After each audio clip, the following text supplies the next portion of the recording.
Welcome back, guys. Had a tough time coming up with how to go about talking about the hours of service. It's a very complex topic. It's not something you can necessarily even really learn over the course of a short video, but I'll do my best. What I'm going to do is I'm going to put in the description a link to the FMCSA regulations on hours of service. And to be honest with you, I don't think they're written very well in terms of a practical understanding of what they mean. I think you can just give the basics of hours of service verbally a little bit better maybe than they are written in that, but I'm going to put the link there just because that's the link and those are the actual regulations, and that way you don't confuse necessarily what I say, or I don't pass along bad information. Basically what you've got is several different clocks that are either running or not running depending on what you do. You've got 4 lines of activity that you can be doing, or technically 5 lines of activity in your logbook. You can be off duty, you can be on duty, you can be in the sleeper berth, you can be driving, and the 5th kind of quasi line, and this is kind of where you get into some of the gray area, is off duty but driving. So basically, to get into a discussion of the hours of service, you have to understand what those areas of your logbook entail. Off duty is basically whatever you think off duty would be. It's you are not working. You are not in the truck, maybe. You are taking a break, taking a 30-minute break, which is something that we'll talk about in a minute. You're on vacation. That is logged as off duty. You're away from the truck. Anything along those lines. You go into the terminal and you're sitting and watching TV. That's off duty. On duty is anything work related that is not driving.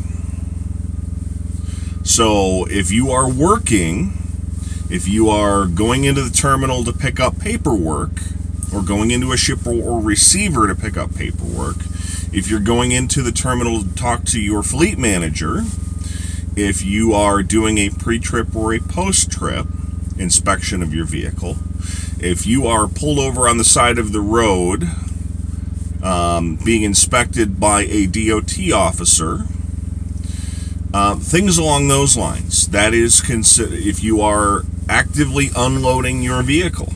In our case, when we pump, we're working, but we're not driving, so that is on duty. Sleeper berth is pretty... You're in the back and in the bed. You can be standing up and technically be in the sleeper berth, but you're resting in the bed area of your truck. Sleeper berth. Driving is driving. Off-duty driving is personal conveyance of your vehicle. As an example, I am finished with my day's work. If I were to start this truck and drive bobtail, no trailer, or with an empty trailer, you're not transporting cargo, and I were to drive it to my house and park at my house, that is using this vehicle for personal conveyance, is what they call it. I'm using it as my personal vehicle. That you can do off-duty driving. It does not count against your drive line. It does not count against the other clocks. On the flip side, coming back to the terminal, does count as driving because I am heading to pick up a load. Now, if I'm not under a load assignment and I'm driving from my house into the terminal, that can count as off-duty driving. Similarly, if I'm here at the terminal and waiting for a load and I want to drive to go get lunch while I wait, same thing. I can use off-duty driving for that. It's personal use of a commercial motor vehicle. So now that you understand what the 4/5 lines are for the hours of service, you have to understand how those lines get used. Basically, to boil it down, you have 11 hours available of driving.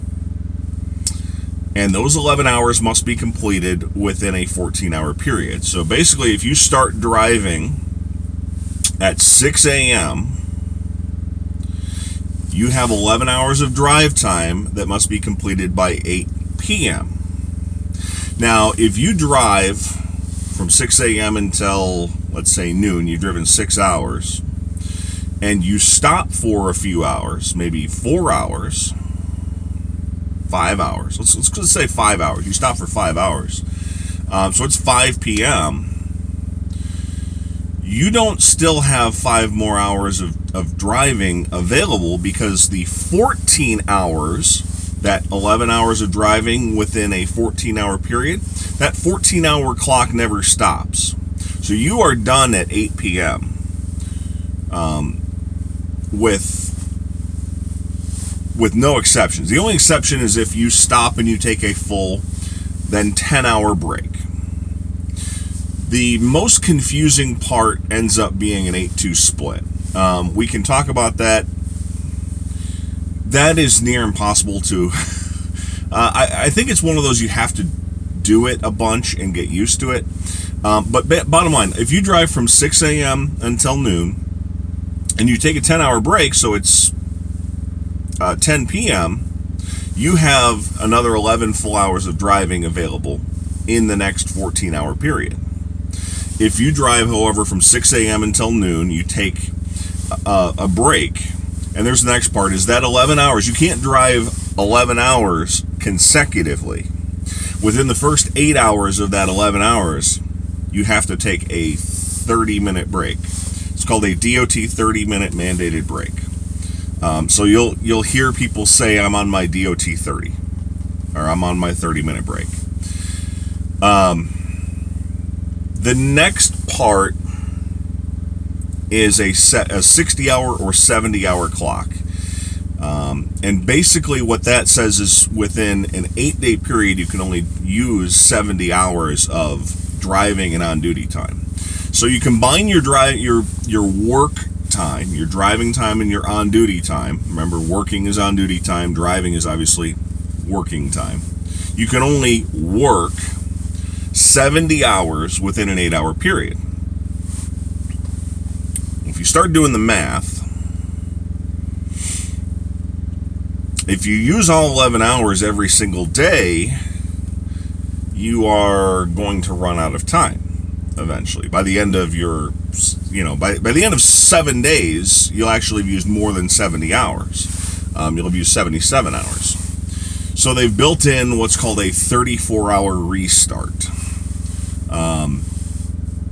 If after day 6, you stop and go either off-duty or sleeper berth for a combination of 34 consecutive hours, your 70-hour clock will reset back to 70. Your 70-hour clock continues to dwindle down, though, if you don't take that 34-hour reset. What happens is you get time added back to that 8 days after you use that. So today, let's call today a Monday, even though I'm not recording this on a Monday.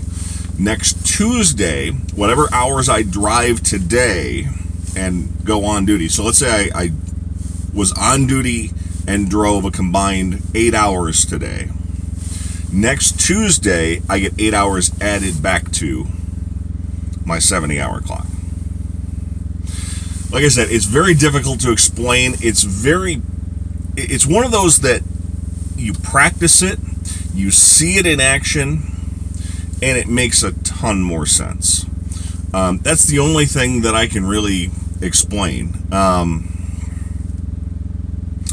If you practice with paper logs, and you can certainly do that. Obviously, paper logs are not used nearly as much as they used to be with e-logs now being mandated. But there are instructions within e-logs, within paper logs, sorry. And if you want to practice filling out your own logs just within your daily life, and again, this is obviously directed towards people that are not truck drivers thinking about coming to Prime or to a truck driving school. You can get an idea, and you can log your regular day. I woke up at 6 a.m., got dressed, got ready for work, go to, drive to work, was maybe a half an hour drive to work, then put yourself on duty for an 8-hour work day, then put yourself back in drive for a half an hour drive home, then put yourself in off duty for how many ever hours, 5 hours before you go to bed, and then put yourself in sleeper berth. Like I said, you can log your life, and that gives you an idea of how it works, and then you can do the math on the side. The paper logs will have a column. You can tally your hours. You can see how it works. There's a little section where you can tally the 70-hour clock and keep track of that, and that'll give you an idea of how logs work. But your mastery of the hours of service, your understanding of, I got off duty today, and today I got off duty at 9:16 a.m. That means at 7:16 tonight, I can start driving again. Odds are I probably will not have something that starts at 7:16 p.m., but understanding that helps you out. The 8-2 split is overly complicated. Basically, if you take 8 hours in the sleeper berth and combine that with 2 hours off duty or sleeper berth somewhere else in your day, that equals a 10-hour break. Where that's beneficial is if you have to sit and wait at a customer for an extended period of time. As an example, if I have to sit and wait somewhere, and especially where they will not unload me for several hours. If you spend 2 hours or more in waiting to make sure that you have that 2 hours, if you sit there and it's an hour and 50 minutes, it's worthwhile to wait the extra 10 minutes so that you have a 2-hour break. And so later in the day, you maybe can start your next day 2 hours earlier and get a load that you wouldn't be able to do if you had to take a 10-hour break later on. So you could spend 8 hours in the sleeper berth. So again, to give an example of that, if I went and waited 2 hours to be able to unload today, let's go with my 6 o'clock start time. Let's say I got to where I needed to deliver at noon. They couldn't start unloading me until 2 o'clock. Finally left there, returned, and then I would take an 8-hour break in the sleeper berth. So spend the night in the bunk. I would be able, let's just throw out, that 6 o'clock's not going to work just because it's too much. That's 12 hours of driving in a day. So left at 6. Let's go with, got to where I needed to get to at 10. So that's 4 hours of driving. Sat for 2 hours until noon, left at 1 after I unloaded for an hour, got back at 5. Now, I would be able to leave the next day at 3 a.m. if I waited 10 hours. But if I did 8 hours in the sleeper berth, I could leave at 3. So basically, you're splitting your break since you already took 2 hours while you waited to unload. Then you only had to wait 8 hours sleeping before you could start your next day. And that might not sound like that big of a deal, but maybe everything for the next day, at least for what I do, is a morning delivery. And starting out at 5 o'clock in the morning, you can't deliver. Whereas if you start out at 3, you can get there and or maybe it pays better, or conversely, there's a situation maybe if you're an over-the-road driver where you need to be able to get somewhere by a certain time, and that's the most effective way to do it. But again, it's one of those where even the A2 split being more complex than the rest is complex enough that in practice it makes so much more sense. And I hope that I was able to explain this. I know I've gotten a lot of requests for it, and it's just a very complex topic. So I hope you understood it. I hope I'm able to give you the information you were looking for. If you have any questions, as always, look down below. Again, I'll have that link directly to the FMCSA, Federal Motor Carrier Safety Administration, regulations on hours of service. Put that down below. And also a link to apply to Prime if you are thinking about coming to drive for Prime. Thanks so much for watching. Talk to you next time.